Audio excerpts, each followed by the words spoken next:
awareness is the number one thing that we want to build to be able to get into peak performance, well-being, to live our best lives. So all the things that I teach point to self-awareness. Now, one of my teachers has this little kind of, four-box matrix, right? For emotional intelligence, I often use this. And you've got self-awareness and self-management on the one side, and you've got other awareness and other management on the other side.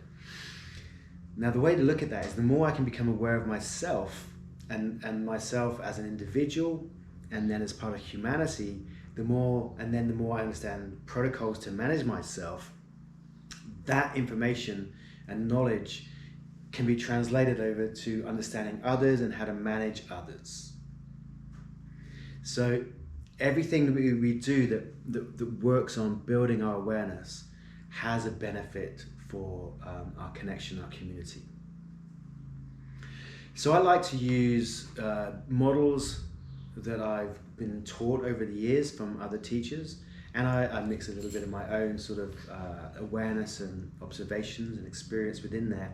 And then I like to teach movement as well, and that predominantly comes from the internal martial arts. A martial art called Elik Chuan was one I studied for over 20 years. But I've also studied capoeira, Wing Chun, a little bit of karate, and then played a bit of BJJ with a friend of mine, and just looked at this bit of Systema. And so I've had quite a varied career in terms of looking at ways of building awareness and looking at different ways of moving the body, and how they're the same and how they're different. One of the things that I used to do back in the day when I was learning Qigong from my teacher was study widely. I went to all the libraries. Luckily at the time there was a whole bunch of Qigong books in this particular library, which was kind of odd because it was 20 years ago.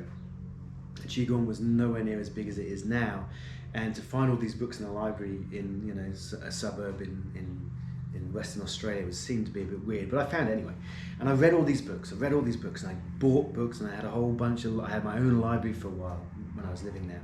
And what I'd do is I'd read, and there'd be all these different manifestations, these different styles, these different forms, these different sets, and different schools. I was like, okay, that's awesome, but what's the common thread? What's the thing that goes through all of this stuff that I should then focus on? So I started sifting through, somebody might have this move, somebody has it as this move, somebody has it this move, somebody has it as this move, and I'm thinking, what's the common denominator throughout all of these things? And that's the thing that I should study, and within the style I was learning as well. And then I was lucky enough to meet the founder, at least the founder in terms of how I understand it, of my particular martial art. And he taught me something. He said that he spent 3 years, 7 hours a day, focusing on this one concept, which I share now, which is like, if that can make me a master, in my mind it's like, if that made him a master, obviously there's other factors, right? But if that can make him a master, I should focus on that so that I can then be a master too. Anyhow, regardless of my ego desire to be a master, the movement concept I've been able to translate that into all sorts of different movement arts, and not necessarily become an expert at these things, but I was always able to go in, understand the beginnings, but because I had this idea of movement, I could break things down and be a little bit quicker. So I often jumped in at kind of intermediate levels. Yeah? So I teach that. Now the thing is, with teaching that, the benefit of teaching that, or the extra from that, is this awareness process, and specifically an internal awareness. Why is this important? Why should you be bothered to be going, oh, that's interesting, Steve? Well, neuroscience is looking at this thing called interoception, which is awareness of the inside of the body. There's a strange bug around that's making this strange cricket type noise I've not heard before. Anyhow, it might be in the background. Interoception. Interoception is being aware of inside of the body. So being aware of your heartbeat, feeling your heartbeat. And one of the things is to try and count your heartbeats whilst it's being recorded and see if you've got an awareness of that. How your inner body feels, your temperature, these sorts of things. Now, there's a correlation that's coming up between higher cognition, being able to think well, and this interoception. Having a high interoception can lead to having a higher cognition. So that's an added benefit of this practice. Yeah. The other thing that I love about this is recently, in Qigong we have these things called dantians, right? You've got 3 dantians: the lower dantian, middle dantian, and the upper dantian. And I look at them as movement basis. This is what I was taught from the Grandmaster, how to move these 3 dantians in specific ways.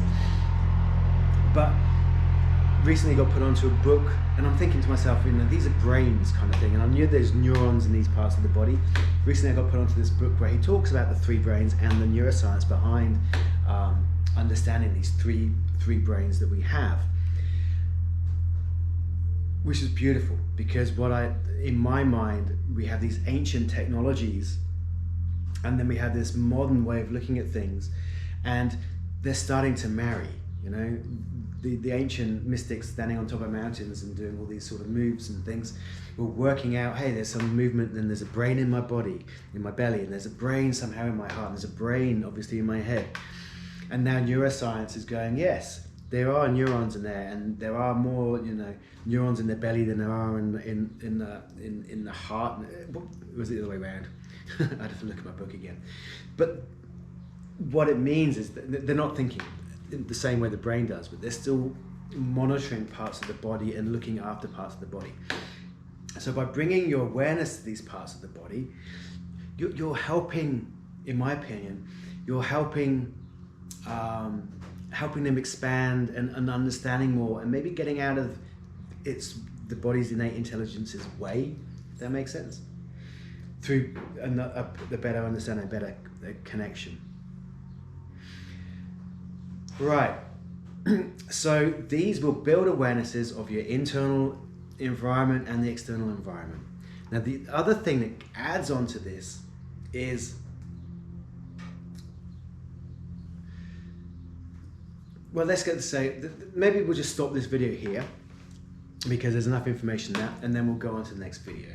Okay, all right, stevebobs.com, download your free flowchart and flow info sheet, and take it easy. Have a great day.